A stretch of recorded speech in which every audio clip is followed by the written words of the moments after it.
Hello, it's Allison from Move Smart and Boomerang Pilates, and we're going to play with ab curls and ab preps today. This is part of the Pilates curriculum. It's not really part of the restorative exercise curriculum. I don't know that there's a ton of ab curling done in yoga. And sometimes we have a real fear of flexion, particularly because we spend so much time kind of rolled forward these days doing all of this stuff. And so we've developed a real sense that, well, we spend so much time this way, we should be always going up and back. We should always be working into extension. We've developed this bit of aversion to flexion. But there's a real difference between active flexion, using your brain, using your muscles, moving your bones intentionally into flexion, and just kind of being slumped into that spot. So there's somebody here. Hello. I cannot actually see who you are, and I'm not quite sure why, but I see you. I see that you're here, and I'm happy that you've joined me. Oh, there's a multitude of you. So let's talk about a couple of things. I had a couple of questions that we'll address right off the bat. And the first question was, what about how you start? This person was saying, I always feel neck pain, which we're going to break into two separate categories. But the first part was this person her neck doesn't always serve her the best when she's lying down. So she starts like this, and she feels like she can't smoothly and easily roll her head off the floor. So I would say right off the bat, when you're doing an ab curl, so if you're unfamiliar, that would be rolling up this way. You want to start with everything nice and consistent. So it's really simple. To me, it's a pretty simple choice. You just pop something under your head. So that if you think of drawing a line from the center of your head through your ears, through your neck to your shoulders, that's all a reasonably straight line, that it's all pretty well lined up. It's hard to roll into flexion if you're on this angle. So that would be the starting point. Easy peasy, just pop something under your head. So that gives you a really great starting point. So then we can think about, how do you start your roll up? Where does that start from? Roll up is a spine sequencing exercise primarily, and so we want to start the sequence from the top. And where do you think your spine starts? There's a number of different options, a number of different answers to this that people give, but the answer is right up here, right at the very base of your skull. So you have the spine part that runs through your back, and then your neck is also part of your spine. And your head sits on top. So if you just reach back and feel for that bulge at the back of your head, it's called the occipital bulge. Right underneath that's the beginning of your neck, or the end of your neck, depending on what end you're thinking of. So if we are going to spine sequence from the top of your spine, then that's where we're going to start from. The technical term for this is cranio-vertebral flexion. So cranio, skull, vertebral, spine, flexion, rolling forward. So I actually like to start with the eyes, because where your eyes go, the rest of your body will tend to follow. So if you start with your eyes looking straight up, which is another great assessment tool as to whether something behind your head is going to be helpful. If you lie down with your head on the floor and your eyes are kind of looking back behind you, nice indication that maybe a little something under your head would be helpful. So that your eyes are starting looking up, straight up. And you start by just sliding your eyes down the ceiling towards your knees, and then let your head follow. So you might get a little double chinny in here if you're of the double chinny world. And then you follow that by rolling your head relative to your neck, and then you roll through your neck, and you come up into your ab prep shape. So your starting point is not pushing your chin forward. Your starting point is not, you don't start by engaging your abdominal muscles. You want to make this into this mindful process of curving through the length of your spine until you get about to the base of your ribs, base of your shoulder blades, somewhere in there. So that would be point number 2, is this idea that the way you you sequence the movement is from the top through to the middle, and you're bringing the weight of your head around, leading with your eyes. So the first thing that's happening is this movement of your head relative to your neck, and then you follow with your neck and then your thoracic spine. So that brings us to the neck, and this is the question that we hear the most about ab curls, is it hurts my neck. My neck gets uncomfortable, my neck strains. What should I do to protect my neck? And so necks are actually quite strong. For sure, people have lots of sensation around their necks, and the tendency is always to be like, I need to stretch, I need to give it a break, I need to not strain or stress it. But actually, we want to use the muscles in the front of your neck. They're muscles like every other muscle in your body, and they require some stimulation and some work and some load.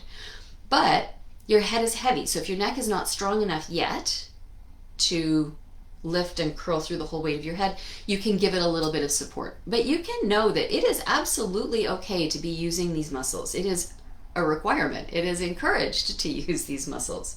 But often what happens is we end up tensing the back of the neck to kind of push your head forward instead of using the ones at the front to curl you forward. So let's take a look at that. When you lie down, that's also one of the reasons that we want to do this idea of sliding with your eyes, because that helps to trigger a particular movement pattern, as opposed to pushing from the back of your neck. So if we think about a line of muscle that runs along the front of your neck, down the front of your chest, and to your abdominal muscles, that kind of makes sense, right? And there is a connection that kind of runs that line. So if you get neck pain when you come up, I would say start with just do the eye slide, tuck your chin, float your head a little off the floor, and roll back down. And try a few of those. Don't come up into the whole ab prep shape. Just start with working your neck a little bit. Find some access, some connection to those muscles in the front of your neck. But you also can put your hands behind your head, or you could put one hand behind your head, depending on what you're doing. If you're using your hands behind your head, I would suggest really link your fingers, make a strong cradle. Think about your superstar underarm, so that connection of your arm into your underarm and along to the sides of your ribs. And then bring the weight of your arms with you. So you're still trying to use the muscles in the front of your neck, but you've got this little extra bit of support. If you're doing something like the hundreds, you could use your one hand for half, use the other hand for half, but you're never trying to pull your neck this way. Amongst other things, too many double chins, not a good voice. Right, so we don't want to compress the front of your neck. We don't want to use your hands to crush you forward. We're just looking to provide that little bit of support that's going to change how your head and your neck move. So that's a perfectly rational and reasonable way to work into an ab prep, to add some support from your arms and your hands. What else we got? Oh yeah, okay. And then here's the thing about any kind of movement, and this is really, to me, this is really interesting. The what's the why component of these little Facebook lives I'm doing is about what's your particular intent for whatever movement it is that you're doing. And the most simple exercises can have a whole host of different approaches depending on your why. So that could be your why as the teacher. What is it that you want your students to be focusing on and achieving? It could be your why as the mover. What's your goal? What are you working on? What's your intent? So with an ab prep, your why could be about moving through your neck. That could be your why. You're focusing mostly on finding that cranio-vertebral flexion, building the flow through your neck, building the strength. That's a perfectly, absolutely awesome why. But for most people, the why on an ab prep is the ab work. And there are two different ways to think about it, and your brain is a hugely important part of how and why you do the movement. So let's come back down, do another little experiment. Picture your abdominal muscles. So you have your rectus abdominis is going to be one of the prime movers of this exercise, because it connects from the base of your ribs to your pubic bones, and it is absolutely connected to flexion. Your internal and external obliques run on angles from your ribs towards your midline, from your hips towards your midline. And then you have your transverse abdominis. Your transverse abdominis is not really a mover in this context. It's more it's a connector. So it's your obliques and your rectus abdominis that are your prime movers. So inhale, slide your eyes, your nose, and your chin down. So that's the beginning of your cranio-vertebral flexion. Blow out through your mouth, exhale, and curl, thinking about creating the curl from your abdominal muscles. So I don't know about you, but part of what's happened for me is my pubic bones have curled up and my ribs have slid down. I'm not feeling a ton through my neck and shoulders, but I'm sort of focused in this area, but my pelvis has moved as well as my spine, because that's what those muscles do, right? They connect to your pelvis and they connect to your ribs. When you focus on those as your mover, they're going to tend to move both ends. They're shortening. Both ends come together. But one of the things that's nice to play with in an ab prep is keeping your pelvis still. So we go to that spine sequencing idea, and that it's a curl, an upward curl from the top end, and that your pelvis and your legs and your butt, they stay still and quiet. So for me, the best way to think about this, the best way to leverage my brain, is to think of this coming from my spine. So come on back down. If you're still holding your ab prep, come on down. Skull, cervical spine through your neck, thoracic spine down towards tips of your shoulders, base of your ribs. The rest of your spine is going to stay still and quiet and is not going to move. The movement's going to come from the upper part of your spine. So you could have your arms down by your sides. You can have one hand behind your head, two hands behind your head, whatever works for you. I'm going to point. So you start with your eyes looking up towards the ceiling. You might be supported, something under your head, totally good. Inhale through your nose, slide your eyes down the ceiling towards your knees and let your head respond to that motion so you get your cranio-vertebral flexion. Exhale through your mouth, roll up through your neck. Think of moving the spine through your neck, up and forward. Curl until you get to whatever feels like the right height for you. Maybe your pelvis stayed more still, and maybe the abdominal reaction, the response to your core muscles, is a little different. And then you roll back down, uncurling each vertebra in its turn. And again, inhale, slide your eyes down, and then exhale, roll up. So now your why is this very precise movement of your spine. Your abdominal muscles are totally working. The muscles in the front of your neck are working, which is appropriate. You maybe get some length through the muscles in the back of your neck. You're opening up a little bit the muscles along the back side of your spine. All good. And then from there you can do, whatever is coming next in your movement practice. But it's different. The message that you're sending with your brain is different. What you're asking your body to do is different depending on how you think about your movement, depending on what is your why.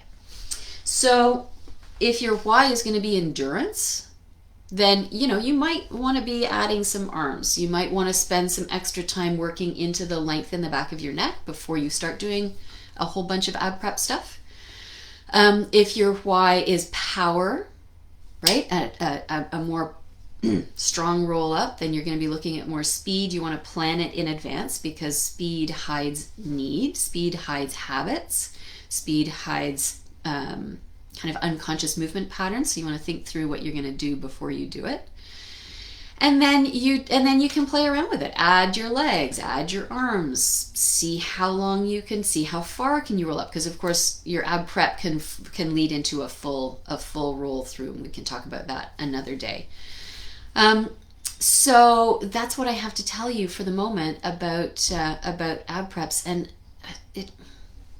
I'm not, if you have any questions, type them in down below and I'll see if I can see them.